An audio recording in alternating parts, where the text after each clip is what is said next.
वैद्यकीय क्षेत्रामध्ये अनेक उपचार पद्धती विकसित होत असताना रोगाच्या मुळावर इलाज आणि पर्सन ॲज अ होल या मूळ तत्वांमुळे होमिओपॅथी आज आपलं स्थान भक्कमपणे टिकून आहे। त्याचबरोबर होमिओपॅथीबद्दल मोठ्या प्रमाणात होत असलेल्या जनजागृतीमुळे सर्वसामान्यांपासून ते अतिश्रीमंतांपर्यंत सर्व वर्गातील लोक आज होमिओपॅथीकडे वळत आहेत। जगभरामध्ये आज होमिओपॅथी क्षेत्रात तज्ञ संशोधक आपल्या संशोधन आणि अनुभवाद्वारे एकीकडे अनेक दुर्धर व्याधीतून असंख्य रुग्णांना रोगमुक्त करून त्यांना सामान्य आणि आरोग्यपूर्ण आयुष्य जगण्यात मदत करत आहेत, तर दुसरीकडे मोठ्या प्रमाणात होमिओपॅथीबद्दल जनजागृतीही करत आहेत। होमिओपॅथी विश्वातील असंच एक व्यक्तिमत्व मॉडर्न होमिओपॅथीचे संस्थापक आणि मुख्य कार्यकारी अधिकारी डॉक्टर विजय कुमार माने।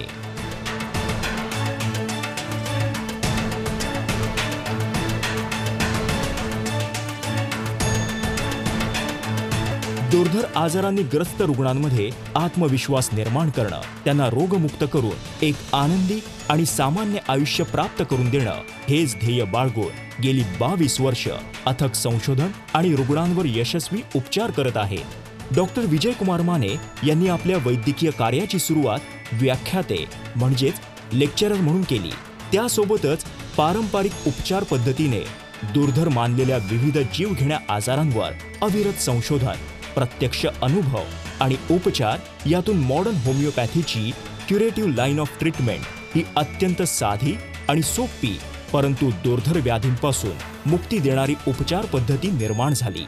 22 वर्षांपूर्वी कोल्हापूरमध्ये लावलेल्या रोपाचा आज महाराष्ट्र, गोवासह 12 क्लिनिक्समधून देश विदेशातील रुग्णांना लाभ होत आहे।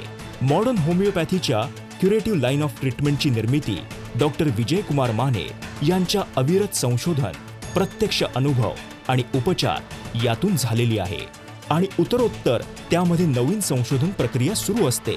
Cancer, kidney failure, liver cirrhosis, मधुमेह, अस्थमा, अस्थिरोग या आणि इतर अनेक दुर्धर आजारांवरील डॉक्टर विजय कुमार माने यांचं संशोधन आणि त्या संशोधनावर आधारित औषधांची निर्मिती मॉडर्न होमिओपॅथीमध्ये होत असते। रुग्णांना सहजपणे घेता येतील अशी औषधांची किट, लिक्विड आणि ग्लोब्युल्स निर्मिली जातात आणि ती हाताळण्यासही अत्यंत सोपी असतात। नमस्कार, मी अनुश्री करंदीकर। आरोग्याचं मॉडर्न युग या विशेष कार्यक्रमामध्ये तुमचं सगळ्यांचं मनापासून स्वागत।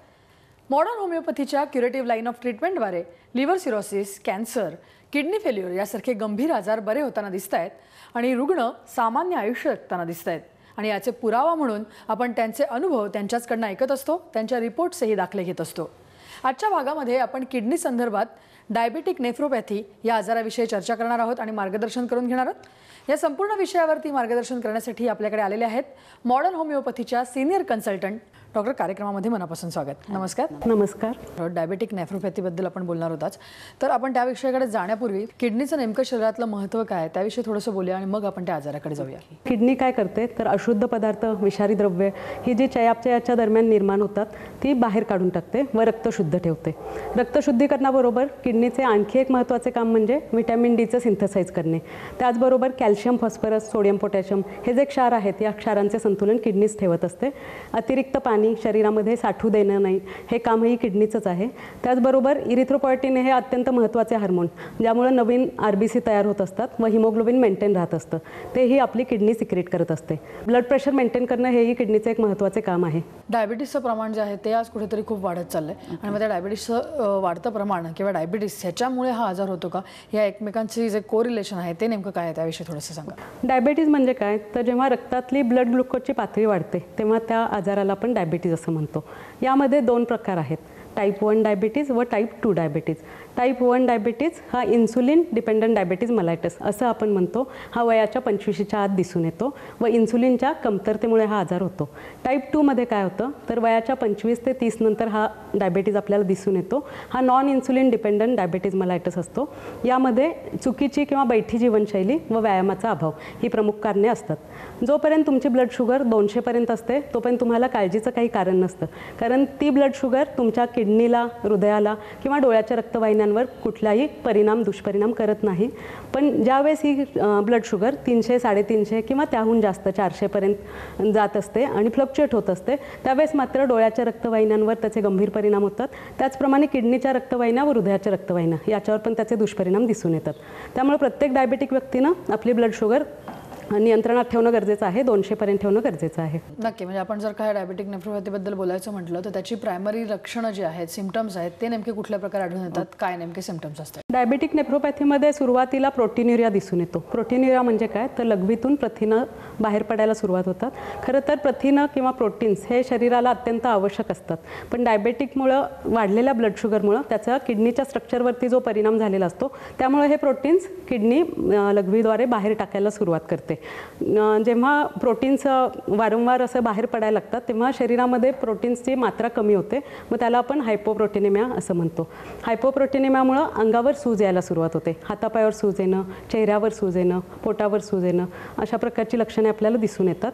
आणि सतत जर तुमची ब्लड शुगर हायर साईडला राहिली तर त्याचा निश्चितपणे परिणाम ब्लड प्रेशरवर पण होतो व उच्च रक्तदाब म्हणजे वाढलेलं ब्लड प्रेशर किंवा हाय ब्लड प्रेशरचा त्रासही त्या पेशंटमध्ये सुरू होतो. डायबेटिक नेफ्रोपॅथीमध्ये पेशंटला सतत मळमळ असणे, उलटी असणे, जेवणावर इच्छा नसणे, या व अशा प्रकारचा त्रासही दिसून येतो. त्याचप्रमाणे लघवीचे प्रमाण वाढते. नॉक्च्युरिया म्हणतो आपण, रात्री लघवीला वारंवार जावं लागतं पेशंटला. काही पेशंटमध्ये युरिन इन्फेक्शनचा त्रासही दिसून येतो, कारण वाढलेल्या ब्लड शुगरमुळे युरिनमध्ये बॅक्टेरियाचं प्रमाण वाढू शकतं व त्यामुळे रिपीटेड युरिन इन्फेक्शन होत असतात पेशंटमध्ये. बरं, ही झाली लक्षणं. आपण त्यापुढे जर का विचार केला तर मग वयोगट जो आहे तो साधारण या आजार होण्याचा नेमका कुठला असतो आणि मग त्या स्पेसिफिक वयोगटामध्ये हा आजार का दिसून येतो, त्याच्या मागची काय कारणं असतात? ज्युएनाइल डायबिटीज हा लहान मुलांमध्ये दिसून येतो प्रामुख्यानं. त्याचं वयमर्यादा साधारण 15 ते 20 वर्षाच्या आधी हा आजार दिसून येतो. यामध्ये त्या बच्चूला कंटिन्युअस इन्सुलिनवर डिपेंड राहावं लागतं, पण हा खूप कमी प्रमाणात दिसून येतो. एल्डरली किंवा मिडल पेशंटमध्ये अबाव 35-40 या पेशंटमध्ये डायबेटीजचं प्रमाण जास्त आहे. डायबेटीजबरोबर उच्च रक्तदाबाचं प्रमाणही जास्त आहे. तसेच जे पेशंट 50 ते 60च्या पेक्षा जास्त वय आहे त्यांना पण डायबेटीज आणि ब्लड प्रेशर हे दोन्ही आजार आपल्याला दिसून येतात त्यांच्यामध्ये सुद्धा. यामध्ये अनुवंशिकता हे मुख्य कारण आहे. ज्यांच्या घरी स्ट्रॉंग फॅमिली हिस्ट्री आहे डायबिटीजची, त्या व्यक्तींनी विशेषतः काळजी घेणं फार गरजेचं आहे. त्यांनी जास्त कॅलरी असलेले फूड घेणं, आहारातून टाळणं फार गरजेचं आहे. व्यायामाचा अभाव जो आहे तो नियमितपणे व्यायाम करून आपल्याला ती गोष्ट पूर्णपणे टाळता येऊ शकते. जंक फूडकडं जे तरुणाईचा वाढता कल आहे तो कमी व्हायला पाहिजे कुठंतरी. बरं, साधारण जर का आपल्या डायबिटीसमुळे किडनीवरती परिणाम होतोय आणि अशा प्रकारचे आजार होतात, हे कळण्यासाठी आपल्याला नेमकं म्हणजे आपली शुगर लेवल कंट्रोलमध्ये नाही आहे हे तर आपल्याला लक्षात येतं, परंतु त्याच्यामुळे किडनीवरती एवढा अपाय झालेला आहे हे कळण्यासाठी कुठल्या स्पेसिफिकली डायग्नोस्टिक टेस्ट करायला लागतात? प्रत्येक डायबेटिक व्यक्तीनं युरिन फॉर मायक्रोअल्ब्युमिन ही युरिनमधली तपासणी करणं खूप गरजेचं आहे. त्याचप्रमाणे युरिन प्रोटीन क्रिएट रेशो ही तपासणी ही अगदी सुरुवातीच्या टप्प्यात जरी डायबिटीजमुळे किडनीवर जर काही दुष्परिणाम व्हायला सुरुवात झाली असेल तर युरिन प्रोटीन क्रिएट रेशो या तपासणीतून आपल्याला ते निदर्शनास येऊ शकतं की या पेशंटमध्ये किडनीच्या कार्यक्षमतेवर काही परिणाम झाला आहे का डायबिटीजमुळं. यामध्ये ॲक्च्युली ग्लायकोसायलेटेड हिमोग्लोबिन म्हणजे रक्तात जी साखर मुरलेली असते, याचं ग्लायकोसायलेटेड हिमोग्लोबिनचा अर्थ काय की हिमोग्लोबिनला त्या मेमरी असते की 3 महिने तुमची ब्लड शुगर कशी राहिलेली आहे ते त्या तपासणीतून आपल्याला कळून येतं. त्यामुळे ओव्हरऑल 3 महिने पेशंटचा शुगरवरती कंट्रोल कसा राहिलेला आहे ते त्या तपासणीतून आपल्याला लक्षात येतं. त्याचप्रमाणे ब्लड शुगर फास्टिंग पीपी तर करणं गरजेचंच आहे. आणि रिनल फंक्शन टेस्ट यामध्ये सोडियम पोटॅशियम हे इलेक्ट्रोलाइट्स, त्याचप्रमाणे कॅल्शियम फॉस्फरस हे इलेक्ट्रोलाइट्स व युरिया क्रिएटिनिन या तपासणी गरजेच्या आहेत. कशा प्रकारे ह्याच्यावरती उपचार पद्धती करता येऊ शकते किंवा मॉडर्न होमिओपॅथीची उपचार पद्धती कशी वेगळी आहे या अनुषंगाने आपण चर्चा पुढे सुरू ठेवूया, परंतु इथे वेळ झाली एका छोट्याशा ब्रेकची.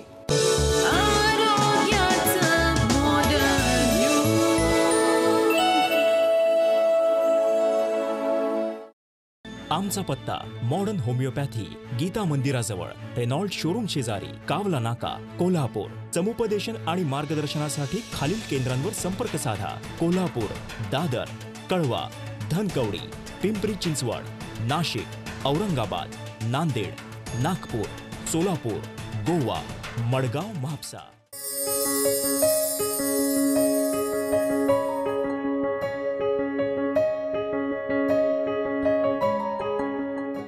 सल्ला आणि मार्गदर्शनासाठी मिस्ड कॉल द्या 7038833881 किंवा 703883 333882. संपर्क क्रमांक 9730339009 किंवा 9372728009. आमचा टोल फ्री क्रमांक आहे 1800-121-8009. जन्म आणि मृत्यू या दोन बिंदूंमधील अंतर म्हणजे जीवन होय. एका बिंदूकडून दुसऱ्या बिंदूकडे मार्गक्रमण करत असताना मनुष्य आपलं ध्येयनिष्ठ जीवन जगत असतो. जीवनाच्या या प्रवासात आजाररूपी अडथळे निर्माण होतच असतात. हेच अडथळे दूर करून जीवनगती निर्धोक राखण्यासाठी आधार देतं मॉडर्न होमिओपॅथी. चला तर मग जाणून घेऊया मॉडर्न होमिओपॅथी.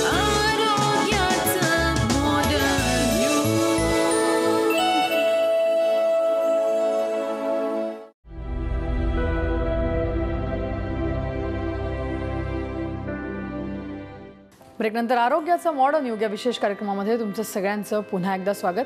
आपण किडनी संदर्भात डायबेटिक नेफ्रोपॅथी या विषयावरती बोलतोय आणि याच आजाराने ग्रस्त असलेल्या सुनीता गोळे यांचा अनुभव आपण आता ऐकणार आहोत आणि त्यांच्या रिपोर्ट्सचाही आढावा घेणार आहोत. सुनीता गोळे वय 52, राहणार पुणे, यांना 2014 मध्ये मासिक पाळीचा त्रास होत होता. सतत पोट दुखणे, पाठ दुखणे व पाळीच्या वेळी खूप रक्तस्राव होणे असे त्रास होत होते. मला पाळीचा त्रास होत होता. मी 6 महिने ॲलोपॅथिक डॉक्टरांची ट्रीटमेंट घेतली. त्यानंतर मला काहीच फरक जाणवत नव्हता. मग मी सोनोग्राफी केली. सोनोग्राफीमध्ये मला डॉक्टरने सांगितले की तुमच्या किडनीची साईज कमी व्हायला लागली. याच्यावर त्यांनी 2-3 महिने मला औषधे दिली, पण त्रास हा सुरूच होत होता. त्यांनी तज्ञांना दाखवले असता तज्ञांनी सोनोग्राफी रिपोर्टनुसार त्यांच्या दोन्ही किडनीची साईज कमी झाल्याचे सांगितले. त्यांचे क्रियाटिन 4.6 इतक्या प्रमाणात वाढले होते, तर त्यांचा HB 8.6 इतक्या प्रमाणात कमी झाला होता. मला बाकीचेही त्रास होत होते. उलटी होत होती, जेवण जात नव्हतं, मळमळत होतं, भूक लागत नव्हती आणि विकनेस मला खूप येत होता. काम करूशी वाटत नव्हतं. यानंतर गोळे यांनी प्रचलित उपचार पद्धतीमध्ये 6 महिने उपचार घेतले, परंतु याचा त्यांना फारसा फरक पडला नाही. त्यांना भूक न लागणे, सतत उलटी व मळमळ होणे असे त्रास होत होते. यानंतर त्यांनी जून 2014 मध्ये मॉडर्न होमिओपॅथीचे औषधोपचार सुरू केले. मी मॉडर्न होमिओपॅथिकचे उपचार 6/6/14 सालापासून सुरू केले.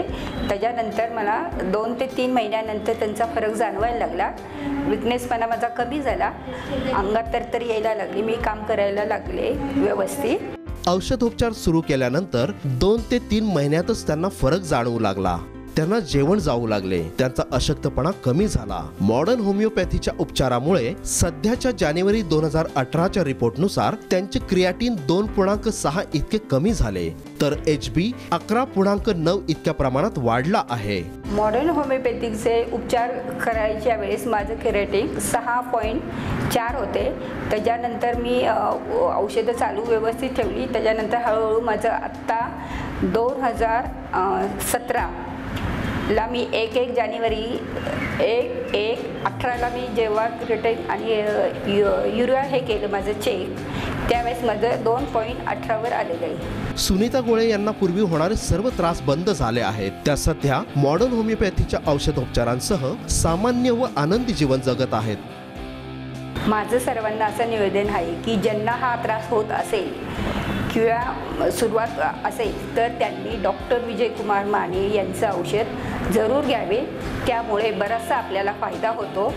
शारीरिक मानसिक त्रास होत नाही आणि डॉक्टरांची कुठल्याही प्रकारची शस्त्रक्रिया होत नाही आहे आणि कुठलीही भीती वाटत नाही. त्यामुळे या औषधं घेण्याने बराचसा आपल्याला फायदाही होतोय आणि जरूर हे औषध घ्या.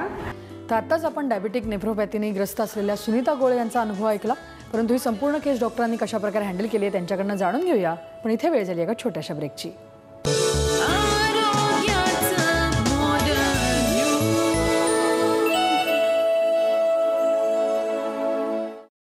आमचा पत्ता मॉडर्न होमिओपॅथी, गीता मंदिराजवळ, रेनॉल्ड शोरूम शेजारी, कावला नाका, कोल्हापूर. समुपदेशन आणि मार्गदर्शनासाठी खालील केंद्रांवर संपर्क साधा. कोल्हापूर, दादर, कळवा, धनकवडी, पिंपरी चिंचवड, नाशिक, औरंगाबाद, नांदेड, नागपूर, सोलापूर, गोवा, मडगाव, म्हापसा.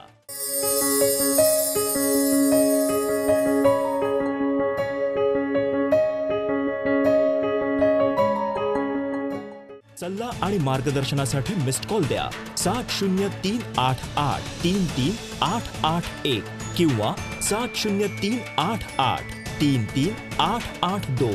संपर्क क्रमांक 9730339009 किंवा 9372728009. आमचा टोल फ्री क्रमांक आहे 1800-121-8009.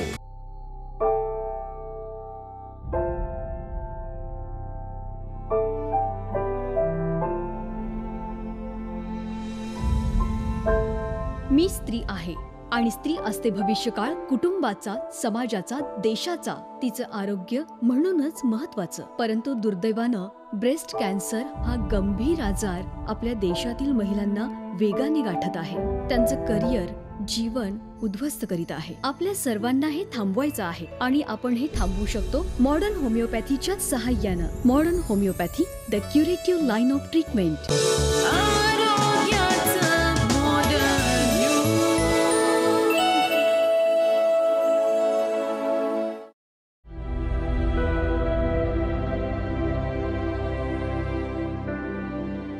ब्रेकनंतर आरोग्याचं मॉडर्न योग या विशेष कार्यक्रमामध्ये तुमचं सगळ्यांचं पुन्हा एकदा स्वागत. आपण डायबेटिक नेफ्रोपॅथी या विषयावरती मार्गदर्शन करून घेतोय.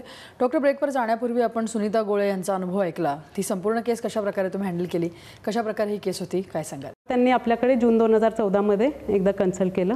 आपण आपले उपचार सुरू केले. त्यांचे रिपोर्ट सगळे आपण युरिया क्रेटचा रिपोर्ट बघितला. त्यावेळेस त्यांचा युरिया 81 होता व क्रिएटिनिन 4.6 इतकं वाढलेलं होतं. एवढ्या प्रमाणात युरिया व क्रिएटिनिन वाढल्यामुळं त्यांना जेवण जात नव्हतं. सततची उलटी, मळमळ, थकवा लगेच येत होता. त्यांना कुठलंही काम करता येऊ शकत नव्हतं. शारीरिक श्रम करता येऊ शकत नव्हते. आपण आपले उपचार सुरू केल्यानंतर सुरुवातीच्या 2 ते 3 महिन्यापासूनच त्यांना हळूहळू आराम वाटायला लागला. त्यांचं जेवण जे जात नव्हतं ते जेवण जायला सुरुवात झाली. सूज थोड्या प्रमाणात होती, ती कमी झाली. पोटदुखीचा, कंबरदुखीचा त्रासही कमी झाला. त्यानंतर आपण प्रत्येक 3 महिन्यानंतर त्यांचे रिपोर्ट्स करत गेलो. हळूहळू रिपोर्ट्स युरिया क्रिएटिनिनचे पण कमी यायला लागले. आता जानेवारी 2018च्या रिपोर्टप्रमाणे त्यांचं 4.6 जे क्रिएट होतं ते आता 2.6वर आलेलं आहे. बरोबर. साधारण मग आपण जर का बघितलं तर ही केस हँडल करताना किंवा इतरही अशा प्रकारचे जेव्हा पेशंट्स येतात तेव्हा त्यांना क्युरेटिव्ह लाईन ऑफ ट्रीटमेंट जी आहे आपली ती कशा प्रकारे असते आणि त्यांना जर कन्व्हेन्शनल उपचार पद्धतीमध्ये नेमकं काय सजेस्ट केलेलं असतं किंवा ते ऑलरेडी करून आलेले असतात जेणेकरून आपली आपण मॉडर्न होमिओपॅथीची ट्रीटमेंट त्यांच्यावर करतो? कन्व्हेन्शनल लाईन ऑफ ट्रीटमेंटमध्ये 2च पर्याय सुचवले जातात. एक तर किडनी ट्रान्सप्लांट किंवा डायलिसिस. डायलिसिस नियमित करून घेताना ती फार पेनफुल प्रक्रिया आहे. त्याचप्रमाणे नियमित डायलिसिस करून घेणाऱ्या पेशंटला खर्चही जास्त येतो. बरं, इतका खर्च करूनही पेशंट त्याच्यातून, त्या आजारातून किडनीच्या बरा होण्याचं अजिबात शक्यता नसते. आपल्याकडे पेशंट जर आपल्या मॉडर्न होमिओपॅथीचे उपचार सुरू केल्यानंतर बरं होण्याची शक्यताही कितीतरी पटीनं वाढते. किडनीचं फिल्ट्रेशनच आपल्या औषधांनी इम्प्रूव्ह होत असल्यामुळं किडनी काय करते, हळूहळू युरिया क्रिएट हे जे अशुद्ध पदार्थ आहेत ते बाहेर काढून टाकायला सुरुवात करते. आपण प्रत्येक महिन्याला किडनी फंक्शन टेस्ट करत असतो. क्लिनिकली तर पेशंटमध्ये इम्प्रूव्हमेंट आपल्याला दिसून येत असते. पेशंटच्या ज्या युरिया क्रिएटच्या व्हॅल्यूज, हिमोग्लोबिन जे ड्रॉप झालेलं असतं ते हळूहळू रिकवर होतं आपल्या ट्रीटमेंटनंतर. एखादा पेशंट डायलिसिस सुरू असताना आपल्याकडे आला तर जितकी संख्या डायलिसिसची कमी घेऊन आपल्याकडे पेशंट आलेला आहे तेवढा लवकर तो त्याच्यातून बाहेर पडू शकतो. नक्की. आणि अशा प्रकारे जेव्हा आता नेफ्रोटिक झालेले आहेत, हे सगळे आजार आहेत जर, तर त्याची गंभीरता आहे ती पुढे जाऊन कुठे दिसून येते? म्हणजे इतर कुठले ऑर्गन्स किंवा किडनी आणखीन जास्त डॅमेज होण्याच्या दृष्टिकोनातून काही घडून येतं का? मधुमेह नियंत्रणात असेल तर काळजीचं कुठलंच कारण राहत नाही. पण जेव्हा हा डायबिटीज हा फ्लक्च्युएट होत असतो, म्हणजे मधीच 250 शुगर, त्यानंतर 350, परत 200, अशा प्रकारे तेव्हा त्याचा सगळ्यात जास्त इम्पॅक्ट हा किडनीवर होतो. किडनीच्या रक्तवाहिन्या आणि किडनीचा आकार हा श्रंक व्हायला सुरुवात होते. किडनीच्या कार्यक्षमतेवरती त्याचा गंभीर परिणाम होतो. किडनीचं जे काम आहे युरिया क्रिएट किंवा एक्सेसिव्ह वॉटर हे बाहेर टाकणं, अतिरिक्त पाणी, तर ते सगळ्याच गोष्टी हॅम्पर होतात. युरिया क्रिएट आत जमायला सुरुवात होते. तर कसं असतं की 35 ते 50% जोपर्यंत किडनीची दोन्ही कार्यक्षमता टिकून असते तोपर्यंत कुठल्याही प्रकारचे लक्षण किंवा त्रास हा दिसून येत नाही. पण जसजसं ही कार्यक्षमता आणखी कमी व्हायला लागते तसतसं त्रास व्हायला सुरुवात होतो. थोडेसे श्रम केल्यानंतर दम लागणं, थकवा येणं, उलटी, मळमळ या प्रकारच्या तक्रारी आपल्याला दिसूनच येतात. आता हा संबंधित जो आजार आहे तो डायबिटीसच्या संदर्भातला आहे. तर मग अशा प्रकारे जेव्हा रुग्ण तुमच्याकडे येतात तेव्हा डायबिटीस कंट्रोल करण्याच्या दृष्टिकोनातून प्रथम प्रयत्न केले जातात का? आणि मग ते सुद्धा आपण मॉडर्न होमिओपॅथीच्या उपचार पद्धती दरम्यान करतो का? सुरुवातीला काय पेशंटला सल्ला द्यावा लागतो की तुमची शुगर कंट्रोलमध्ये ठेवा. फास्टिंग, ब्लड, PP या दोन्ही शुगर कंट्रोलमध्ये राहणं खूप गरजेचं असतं. त्यासाठी त्रिसूत्री त्यामध्ये आहारामधलं पथ्य सांभाळणं खूप गरजेचं असतं. गोड तळलेले पदार्थ, जंक फूड या सगळ्या गोष्टी पूर्णपणे टाळायच्या असतात. त्याचप्रमाणे व्यायाम, दररोज पेशंटने 4 ते 5 किलोमीटर चालणं खूप गरजेचं आहे, जेणेकरून एक्स्ट्रा कॅलरीज ज्या आहेत त्या बर्न होऊन तुमची शुगर कंट्रोलमध्ये राहील व त्याचा दुष्परिणाम कुठेही होणार नाही हृदयाच्या रक्तवाहिन्या किंवा किडनीच्या रक्तवाहिन्यांवरती. मग तिसरी गोष्ट औषधं तुम्ही वेळेवर घेणं गरजेचं आहे. आपल्याकडून जी औषधं दिली जातात ती पेशंटनी योग्य पद्धतीनं घेणं गरजेचं आहे. च्युएबल पिल्स असतात, म्हणजे आपली ट्रीटमेंट OPD बेसिस आहे, त्यासाठी हॉस्पिटलायझेशनची कुठं गरज नाही आहे. नेफ्रोपॅथीमध्ये आपला पहिला गोल काय असतं की प्रोटीन्युरिया जो आहे तो कमी करणं. प्रोटीन लॉस जो आहे, युरिनमधून जे प्रोटीन्स बाहेर पडायला सुरुवात झालेले आहे ते पुढं भविष्यात होणाऱ्या किडनी फेल्युअरचं पहिलं लक्षणच असतं. त्यामुळे प्रोटीन्युरिया कंट्रोलमध्ये आणणं हे आपल्या ट्रीटमेंटचं सगळ्यात पहिलं गोल असतं. जसा प्रोटीन्युरिया तुमचा कंट्रोलमध्ये येतो, प्रोटीन 4+, 3+ असे कमी व्हायला लागतात, तसं आतून किडनीची रिकव्हरी व्हायला सुरुवात होते, किडनीचं कार्यक्षमता सुधारायला सुरुवात होते. आपल्याकडच्या ट्रीटमेंटमुळं आपण डायलिसिस टाळू शकतो, अधिक ट्रान्सप्लांटची सुद्धा गरज राहत नाही. परंतु डायबिटीस आहे या पेशंट्सना, तर तो कंट्रोल करण्यासाठी आहार याच्यावरती सुद्धा कॉन्सन्ट्रेट करायला लागतं. तर त्या दृष्टिकोनातून काय डाएट्स तुम्ही सजेस्ट करता अशा पेशंटसाठी, म्हणजे जेणेकरून त्यांना हा आजार आणखीन वाढणार नाही? तर मेनली शुगर ही रिस्ट्रिक्ट करावी लागते. गोड पदार्थ सर्व प्रकारचे पेढे, मिठाई, बर्फी हे सगळं बंद करावं लागतं. जास्त कॅलरी असलेलं फूड म्हणजे तळलेले पदार्थ, मैद्याचे, डालड्याचे पदार्थ हेही बंद करावे लागतात. त्याचप्रमाणे लो सोडियम डाएट पेशंटला देणं खूप गरजेचं असतं, कारण डायबेटिक नेफ्रोपॅथीमध्ये रुग्णाच्या अंगावर सूज असते, त्यामुळे आपल्याला लो सोडियम डाएट हा द्यावा लागतो. वरून मीठ कुठल्याही पदार्थात घ्यायचं नसतं. खारवलेले पदार्थ जसं पापड, शेव, लोणची हे पदार्थ टाळायचे असतात, ज्यामुळं अवांतर तुम्ही सोडियम न घेतल्यामुळं सूज तुमच्या अंगावर राहणार नाही. त्याचप्रमाणे लो प्रोटीन डाएट, डायबेटिक नेफ्रोपॅथीमध्ये प्रोटीन्युरिया असतो, त्यामुळे प्रोटीन्स हे युरिनमधून जास्त जात असतात. तर तुम्ही जर जास्तीचे प्रोटीन्स घेतले तर आणखी किडनीवर तो ताण पडणार आहे, आणखी प्रोटीन्युरिया वाढणार आहे. त्यासाठी मध्यम स्वरूपात प्रोटीन्स घेणं गरजेचं आहे. यामध्ये boiled egg, white off boiled egg तुम्ही घेऊ शकता. अदर नॉनव्हेज प्रोटीन हे ॲडवायझेबल नाही. त्याचप्रमाणे स्प्राउट्स जे आहेत ते तुम्ही आठवड्यातून 2 ते 3 वेळा घेऊ शकता. हिरव्या पालेभाज्या घ्यायच्या झाल्या, ग्रीन लिफी व्हेजिटेबल्स, तर थोडंसं जास्त पाण्यात शिजवून वरचं पाणी काढून टाकून एक्सेसिव्ह पोटॅशियम जे आहे ते काढून टाकून ते घेऊ शकता. ओके, तर आपण जसं बघितलं असं की डायबेटिक नेफ्रोपॅथी हा जो आजार आहे तो कंट्रोल करणं, म्हणजे डायबिटीस कंट्रोल करणं आणि त्या दृष्टिकोनातून किडनीवरती जे दुष्परिणाम होत आहेत ते मॅनेज करणं, ह्या दोन्ही गोष्टींवरती ॲट अ टाइम काम करणं गरजेचं आहे, जे मॉडर्न होमिओपॅथीच्या उपचार पद्धतीमध्ये सहज शक्य होताना आपल्याला दिसून येत आहे. मॅडम, तुम्ही आज या विषयावर एवढं छान मार्गदर्शन केलं त्याबद्दल धन्यवाद. नमस्कार. या विषयासह आमचा विशेष कार्यक्रम आरोग्याचं मॉडर्न युगमध्ये आत्ता आम्ही इथेच थांबतोय. नमस्कार. आमचा पत्ता मॉडर्न होमिओपॅथी, गीता मंदिराजवळ, रेनॉल्ड शोरूम शेजारी, कावला नाका, कोल्हापूर. समुपदेशन आणि मार्गदर्शनासाठी खालील केंद्रांवर संपर्क साधा. कोल्हापूर, दादर, कळवा, धनकवडी, पिंपरी चिंचवड, नाशिक, औरंगाबाद, नांदेड, नागपूर, सोलापूर, गोवा, मडगाव, म्हापसा. सल्ला आणि मार्गदर्शनासाठी मिस्ड कॉल द्या 7038833881 किंवा 7038833882. संपर्क क्रमांक 9730339009 किंवा 9372728009. आमचा टोल फ्री क्रमांक आहे 1800-121-8009. Website www.modernhomeopathy.co.in. आमचा ईमेल ID आहे info@modernhomeopathy.co.in. modernhomeopathy 8009@gmail.com.